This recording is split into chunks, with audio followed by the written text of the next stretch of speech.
Hey, Emily, thanks so much for doing this and congrats on the win. First question for you is this. Can you speak of the value and leadership of Jill Saunier both on and off the ice and what the experience has been like to work and play with her throughout this showcase with Team Bauer and through the last pair of months in Montreal at Centre 2102? Yeah, absolutely. I think we're so lucky, this group of women. There's so many amazing leaders on and off the ice. I know how much work Jill has done in her community, and everywhere that she goes, she tries to touch the community. So a really special player, but a super special person that I'm really lucky to get to be teammates with. And my second question for you is this. Can you talk about um, Danielle Sauvageau and her leadership, to be with you guys in Calgary throughout the showcase as she's been the one providing you guys with the ice time and resources at Centre 2102 through the last pair of months through COVID-19 and what her commitment to women's hockey means to you as she continues to further the game? Yeah, absolutely. She's a huge part of our lives. The work that she does for us is immeasurable. I know that she's constantly fighting for us to get more, and providing all the opportunities possible for us. I think, her impact on us as players started in 2002. A lot of us, that's where dreams sparked for us to play on national teams, and the fact that she's given so much back to the sport and continues to push for more for us. I'm super lucky to be able to be around her every day, and she's an amazing coach as well. Thank you. Jared Book, please. Hi, Emily.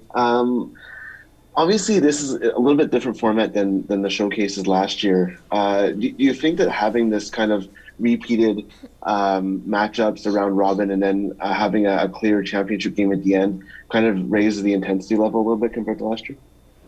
Yeah, definitely. I think there's a lot of factors that go into what makes this year different than last year, and I think all of us were just super pumped to compete again. We're all competitors, and I think that's what we miss the most. So to have the extra level to every game, meaning that much more towards the championship, I think it brings that extra level of compete, and it makes the games that much more fun for us.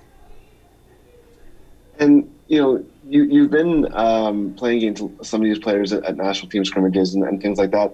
It is a little bit different when it's Montreal Toronto or Montreal Calgary. Obviously, there's a lot of history there from the past between those teams in the CWHL before. So, and obviously even with you guys last year and with Toronto especially, do you kind of feel like that adds a little bit different than when you're facing up in a national team scrimmage? Yeah, I think it's definitely a different dynamic. When we're kind of crossing paths with each team, I look around and I have a lot of good friends on every team just because we have grown up playing against each other, whether it's university, national team. We're a lot of us are really good friends off the ice, but as soon as it gets on the ice, our competitive edge comes out. And I never got to play in the CWHL, but I can definitely feel some of the competition that still lingers around from that, and you hear stories and stuff. So it is super fun that some of that comes over into these games, and I think it makes it more physical and competitive. Thanks. Kirsten from the Victory Press. Hi, you've obviously played a ton of center in your career, but in the last couple of years, I know you've been mostly on the wing. So being back at center, wondering how that changes your role or your focus in game, and what that transition going back and forth between the two is like for you. Yeah, I'm definitely, I think, a little bit more of a natural center. I played it all through, minor hockey and at University of Wisconsin, but in the last couple of years I've gotten to play on left and right wing, and I just have a lot of fun wherever I am, but it definitely changes a little bit in the D zone especially, but I think part of what makes me a great player is that I can be versatile, and to be able to go anywhere in the lineup is a huge strength. Mike Murphy, please. Hey, Emily, thanks for your time. I was wondering how the team feels after, the round robin stage is done now for Team Bauer. And it feels like, coming away with, I think, 9 points in the scoring system, you have to feel pretty good about that result, even though, you picked up that one loss against Sonnet, I believe. But do you feel good and feel like you have a very good opportunity, obviously, to be in that final game? Yeah, absolutely. I think, we've been super lucky to be together as a group a lot this year. So, we truly do feel like a team. We care about each other a lot. I think the first couple games for everyone was a lot of shaking the rust off and getting some team systems down. But, obviously we faced a little bit of adversity against Team Sonnet, but it was a heck of a game. And, we made a really good push to come back, and we showed a lot of character. So I think that that'll help us in the long run. And speaking of systems, you have a really big role on Team Bauer's power play. And again, the power play came through again, and it feels like, in a setting like this, in this round robin, and, where every game is just so important, the power play for Team Bauer has just been really on point. Can you talk about what kind of effect that has, not just on the bench, but in the locker room, to know you can depend on the power play? There's the talent there to come through with a big goal. Yeah, for sure. I think our special teams on both sides have been incredible this week, power play and penalty kill. I think with short-term competitions, especially, special teams is huge, and it's a huge shift in momentum. Whether you're getting chances even and not just scoring goals. So I think really taking advantage of the special teams, especially power play, but also denying some goals on the PK is huge for our momentum and confidence. Thanks so much. Okay, we have time for a couple more here, so we'll start with David Siss. Hey, Emily, thanks for doing this. I was just wondering, is there anyone on your team right now who maybe you didn't know before the year started that you've really learned a lot from and maybe enjoyed getting to know this year? Yeah, I think this year I got to know Becca Leslie and Jamie Bourbonnais a ton. I haven't played on their teams before.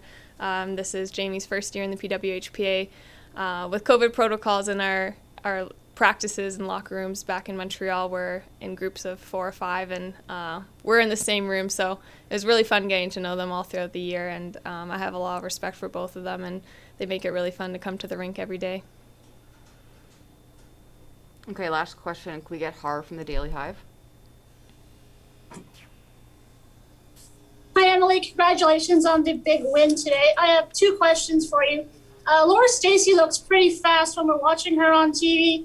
How fast is she on the ice and playing with her as a teammate? I can tell you from being on her line a lot, she's hard to keep up with even when you're in the same jersey as her. So I think she's definitely one of the fastest players in the world. And, her speed creates so much time and space for her line mates. It disrupts other teams' breakouts. Her speed is definitely one of her biggest strengths, and she knows how to use it. I was wondering, how has the recovery and the rest been in between the games? You've now got a day and a half now before that final on Sunday, and Toronto's got that back-to-back. So will it give you guys an edge, and how has that rest recovery been? Thanks, and good luck on Sunday. Thank you. I think that this day off coming up for us will be huge with the schedule. It's a lot of hockey. We love it. We were excited about it. But it's been over 400 days for some of our players since they played a game. So, we're definitely taking our rest and recovery super seriously. We're super lucky. We have some sponsors that have us using some Normatex and Hypervolts and stuff like that. So we're really lucky with some of the resources that we have to help with that recovery too.